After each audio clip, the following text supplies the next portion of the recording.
Audio Jungle.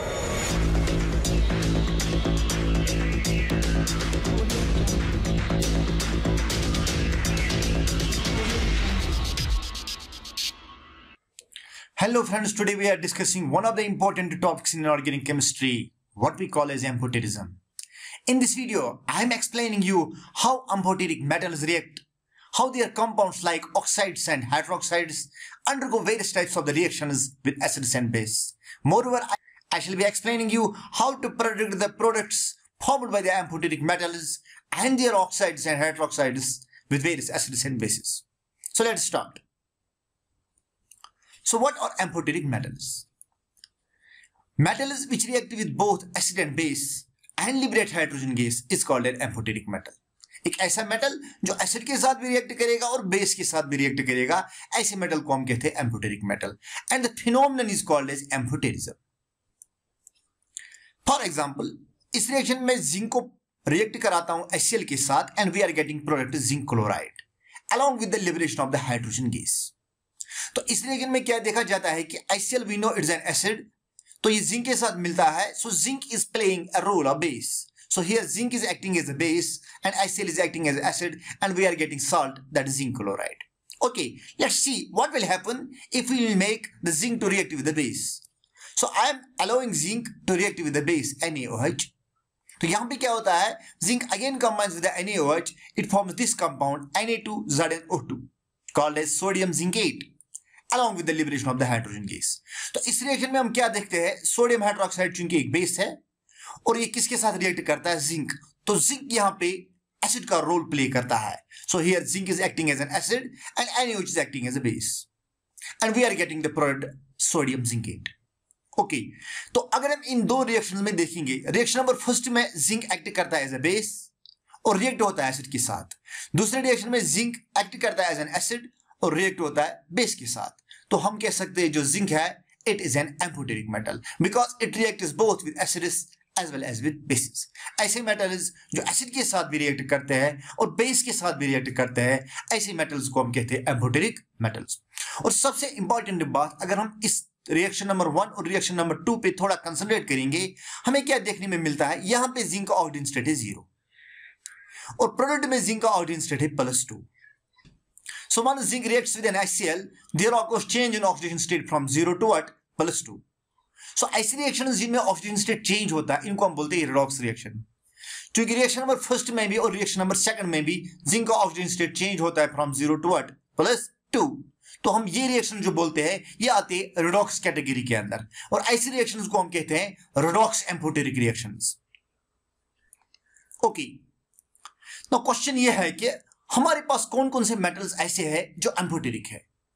तो पूरे के पूरे मेटल पीरियोडिक टेबल में एम्फोटेरिक नहीं है, we are only having few metals which are amphoteric. तो कौन कौन सा मेटल है, that is zinc, aluminium, antimony, lead, tin and beryllium. These are the elements, these are the metals which are amphoteric. और सबसे important बात मैं जो आपको बताना चाहता हूं, ये एलिमेंट्स जो है, ये मेटल्स जो है जो एक एम्फोटेरिक है, इन मेटल्स के ऑक्साइड्स और हाइड्रोक्साइड्स भी एम्फोटेरिक होते हैं. The point to be noted here is that the metals which are amphoteric, their oxides and hydroxides are also amphoteric. For example, अगर मैं इनके ऑक्साइड्स लिखूं, ये मैंने मेटल लिखे, अगर मैं इनके ऑक्साइड्स लिखूं, जिंक का ऑक्साइड है, जिंक का ऑक्साइड है, zinc oxide like we have aluminium oxide and other oxides like here. And similarly अगर मैं यहाँ पे हाइड्रोक्साइड्स ड्रॉ करूंगा, ये है इनके हाइड्रोक्साइड्स. तो ये सारे ऑक्साइड्स और सारे हाइड्रोक्साइड्स जो है किनके, एम्फोटेरिक मेटल्स के, ये भी एम्फोटेरिक है. So what we conclude, all amphoteric metals, their oxides as well as their hydroxides, they are also amphoteric. अब आप ये मेटल्स कैसे याद रखेंगे, ये एम्फोटेरिक मेटल्स कैसे याद रखें, यहां पे मैंने एक छोटी सी फॉर्मूला बताई है आपको याद रखने के लिए. जनाब आली सभी पंजाबी सॉन्ग्स बेस्ट है, जनाब आली सभी पंजाबी सॉन्ग्स बेस्ट है. Janabi means zinc, Ali means aluminium, Sabi means antimony, Punjabi means lead, songs means tin and best means beryllium. Okay. आपको मैंने क्या बताया, ये मेटल्स जो है और इनके ऑक्साइड्स और हाइड्रोक्साइड्स भी होते हैं एम्फोटेरिक. इसके अलावा हमारे पास कुछ और ऑक्साइड्स और हाइड्रोक्साइड्स है जो एम्फोटेरिक है. फॉर एग्जांपल अगर हम क्रोमियम लिखेंगे, क्रोमियम का ये ऑक्साइड Cr2O3 और क्रोमियम का हाइड्रोक्साइड ये भी एम्फोटेरिक है, लेकिन chromium metal as such amphoteric नहीं है। रिमेंबर दिस पॉइंट, क्रोमियम का ऑक्साइड और हाइड्रोक्साइड जो है वो है एम्फोटेरिक, लेकिन chromium metal as such amphoteric नहीं है। इस तरह हमारे पास है आयरन का ऑक्साइड Fe2O3 फेरिक ऑक्साइड और गैलियम ऑक्साइड, ये भी एम्फोटेरिक है। तो कहने का मतलब ये है ऑल एम्फोटेरिक मेटल्स के ऑक्साइड्स और हाइड्रोक्साइड्स भी एम्फोटेरिक है, लेकिन we have some oxides, we have some hydroxides which are amphoteric, but their metals cannot be amphoteric. कुछ ऑक्साइड्स और हाइड्रोक्साइड्स हमारे पास है जो एम्फोटेरिक है, लेकिन इनके मेटल्स खुद एम्फोटेरिक नहीं है। ओके, तो हम बात कर लेते हैं एम्फोटेरिक मेटल्स के कंपाउंड्स की। हमने अभी बोला है एम्फोटेरिक मेटल्स जो होते हैं इनके कंपाउंड्स यानी कि ऑक्साइड्स और हाइड्रोक्साइड्स वो भी एम्फोटेरिक होते हैं, यानी कि वो भी रिएक्ट करते हैं एसिड और बेस के साथ। देखिए मैंने यहां पे लिखा है oxides and hydroxides of all amphoteric metals also react with both acid and base, but important point here is they produce water instead of hydrogen gas. इसका मतलब क्या है, मैंने यहां पे जिंक का कंपाउंड लिखा, जिंक का ऑक्साइड लिखा, दैट इज जिंक ऑक्साइड। और जिंक ऑक्साइड को जब मैं HCl के साथ मिलाता हूं, यहां पे भी जिंक क्लोराइड बनता है, लेकिन यहां पे हाइड्रोजन गैस लिबरेट नहीं होता बल्कि वाटर बनता है। हमने इससे पहले क्या देखा है, अगर आप खाली मेटल एम्फोटेरिक मेटल को एसिड के साथ मिलाते हैं तो हाइड्रोजन गैस लिबरेट होता है। यहां पे एम्फोटेरिक मेटल के ऑक्साइड्स को अगर आप मिलाएंगे एसिड के साथ तो वाटर लिबरेट होता है, वाटर रिलीज होता है, यहां पे वाटर एज प्रोडक्ट मिलता है। इस तरह अगर हम यहां पे जिंक ऑक्साइड को बेस के साथ मिलाएंगे तो यहां पे भी हमें प्रोडक्ट मिलता है वाटर। तो फर्स्ट रिएक्शन में जिंक ऑक्साइड को हमने एसिड के साथ मिलाया, so zinc oxide is playing the role of base. Second reaction में हमने जिंक ऑक्साइड को NaOH के साथ मिलाया, बेस के साथ मिलाया, और प्रोडक्ट जो है हमारा दैट इज सोडियम जिंकेट। और इस रिएक्शन में जिंक ऑक्साइड प्ले करता है रोल ऑफ एन एसिड।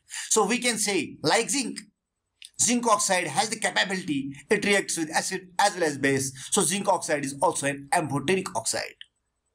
तो हमने क्या देखा, ऑल एम्फोटेरिक मेटल्स और इनके ऑक्साइड्स और हाइड्रोक्साइड्स भी है एम्फोटेरिक। चलिए हाइड्रोक्साइड्स पे आते हैं। अगर मैं जिंक का हाइड्रोक्साइड लूंगा और इसको HCl के साथ मिलाऊंगा, यहां पे भी बनेगा प्रोडक्ट जिंक क्लोराइड, यानी कि जिंक हाइड्रोक्साइड HCl के साथ यहां पे मिलता है, एसिड के साथ मिलता है, and is playing the role of base. Similarly अगर मैं जिंक ऑक्साइड को बेस के साथ मिलाऊंगा, यहां पे हमें सोडियम जिंकेट मिलता है। ठीक, तो सबसे इंपॉर्टेंट बात जो यहां पे देखने में हमें मिलती है वो ये है कि यहां पे जिंक का ऑक्सीजन स्टेट है +2 और प्रोडक्ट में भी जिंक का ऑक्सीजन स्टेट है +2। In all these reactions the oxidation state of the zinc on the reactant side as well as on the product side is same, that is +2। So these reactions are not redox, these are metathesis और non redox type. तो ऐसी reactions को हम क्या बोलते हैं, non redox एम्फोटेरिज्म और metathesis reactions. ये एम्फोटेरिक ऑक्साइड्स है, लेकिन ये जो रिएक्शन दिखाते हैं वो है नॉन रिडॉक्स टाइप, इनमें ऑक्सीजन स्टेट चेंज नहीं होता। तो दो बातें हमने देखी है।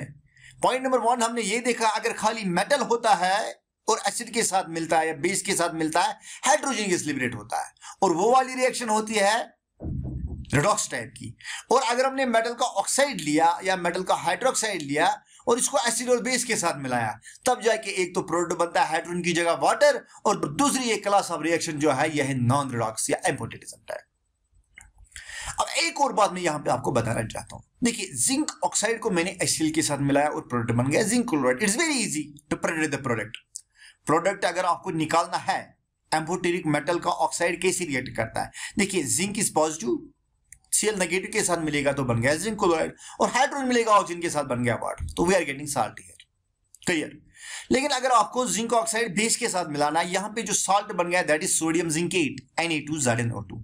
अगर आप ये सोच रहे हैं कि सर ये प्रोडक्ट हमें निकालना नहीं आता है, ठीक, तो इस प्रोडक्ट में हमने क्या देखा है, ये साल्ट जो है ये दो चीजों का बना है, एक है सोडियम और दूसरा है ZnO2।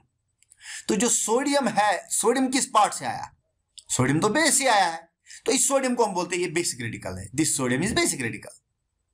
ओके, जो ZnO2 डाइवलेंट नेगेटिव है ये किससे आया, ये तो एसिड से आया, तो ZnO2 जो है that is our which radical, acid radical. तो जब आप एम्फोटेरिक के मेटल ऑक्साइड को मिलाते हैं बेस के साथ, तो प्रोडक्ट क्या बनेगा, आपको इसका एसिड रेडिकल पता होना चाहिए। So you must be having the knowledge of the acid radicals. Okay, product prepare करने के लिए मैं आपको यहां पे कुछ एसिड रेडिकल लिख रहा हूं। देखिए यहां पे मैं एक शीट ड्रॉ कर रहा हूं, इसमें मैंने एम्फोटेरिक मेटल लिखे, जिंक, टिन, लेड +4 में भी हो सकता है, +2 में भी हो सकता है, beryllium, chromium, aluminium and antimony. तो ये है इनके acid part formed with alkyl, यानी कि ये है इनके एसिड रेडिकल्स, और इनका अल्टरनेटिव फार्मूला ये है। Suppose we have to explain the products formed in these reactions. So reaction number first में बताया जाता है लेड ऑक्साइड अगर NaOH के साथ मिलता है तो प्रोडक्ट क्या बनेगा। तो हम यहां पे देखते हैं लेड का ऑक्सीजन स्टेट जो है वो है +2, और +2 का एसिड रेडिकल कौन है, PbO2-2। तो हमारे पास एसिड रेडिकल होगा PbO2-2, और बेसिक रेडिकल कौन है, Na। तो हमारा प्रोडक्ट बनेगा Na2PbO2। दिस इज Na2PbO2, और साथ में क्या बना, वाटर। इस PbO2 का अल्टरनेटिव फॉर्मूला ये भी है, PbOH4-2। तो 2 Na आएंगे तो हमें बनेगा Na2PbOH4, इसलिए मैंने यहां पे लिखा Na2PbOH4। सिमिलरली मेरे पास ये रिएक्शन है, देखिए इस कंपाउंड में अगर मैं देखूंगा लेड का ऑक्सीजन स्टेट +4 है, और जब लेड का ऑक्सीजन स्टेट +4 है, इसका एसिड रेडिकल कौन होता है, PbO3-2। तो यहां पे क्या प्रोडक्ट बनेगा, यहां पे 2 सोडियम मिलेंगे, यहां पे बनेगा Na2PbO3। So will get product like this Na2PbO3, और साथ में बनेगा वाटर। सिमिलरली अगर एसिड के साथ रिएक्ट करा रहा है, इट इज इजी, लेड मिलेगा क्लोरीन के साथ तो लेड क्लोराइड, हाइड्रोजन मिलेगा ऑक्सीजन के साथ तो वाटर। यहां पे भी लेड मिलेगा क्लोरीन के साथ तो लेड क्लोराइड, लेकिन 4 क्लोरीन चाहिए क्योंकि यहां पे लेड का ऑक्सीजन स्टेट +4 है। सो लेड क्लोराइड +2 टाइम्स वाटर। क्योंकि इन रिएक्शन में हमने क्या देखा है, जब हमने मेटल के ऑक्साइड्स को लिया है तो ऑक्सीजन स्टेट चेंज नहीं होता है। This is very very important. अब अगर आप पूछना चाहते हैं कि ये एसिड रेडिकल्स को फॉर्मूला हम कैसे याद रखेंगे, देखिए जिंक पे चार्ज है +2, टिन पे भी है +2, जिन कैटाइंस पे चार्ज +2 है, इनका फॉर्मूला भी, फॉर एग्जाम्पल जिंक की मैं बात करूंगा, इसका ZnO2-2। जिंक ऑक्सीजन कितने रखने हैं, 2, और चार्ज भी रखनी है 2। इनका कौन सा एसिड रेडिकल है हमारे पास, ZnO2-2। इस तरह टिन का होगा SnO2-2। जितनी चार्ज 2 के लिए, मैं 2 की बात कर रहा हूं, उतने ऑक्सीजन उतनी नेगेटिव। तो Pb के लिए क्या है, PbO2-2। बेरिलियम के लिए क्या है, BeO2-2। ठीक, अब रह गई बात +3 वालों की। +3 में क्या करना है काम, यहां पे आपको क्या करना है, यहां पे Be लिखना है O2-, लेकिन चार्ज 2 की जगह लिखना है -1। ठीक, और 4 वाले केस में क्या करना आपको काम, 4 वाले केस में आपको याद रखना है charge is -2 but oxygen you have to increase 1 more, भाई ऑक्सीजन आपको एक और बढ़ाना है यहां पे। अब +4 में आपको क्या करना है काम, अगर टिन +4 है तो आपको टिन O3 लिखना है, चार्ज करना है -2, यानी कि चार्ज -2 रखनी है, लेकिन यहां पे आपको ऑक्सीजन 1 बढ़ाना है। तो बहरहाल ये रेडिकल्स जब आपको याद होंगे तब आप प्रेडिक्ट कर सकते हैं एम्फोटेरिक मेटल्स के ऑक्साइड्स कैसे रिएक्ट करते हैं। ठीक, तो एम्फोटेरिक मेटल मैंने लिया यहां पे बेरिलियम।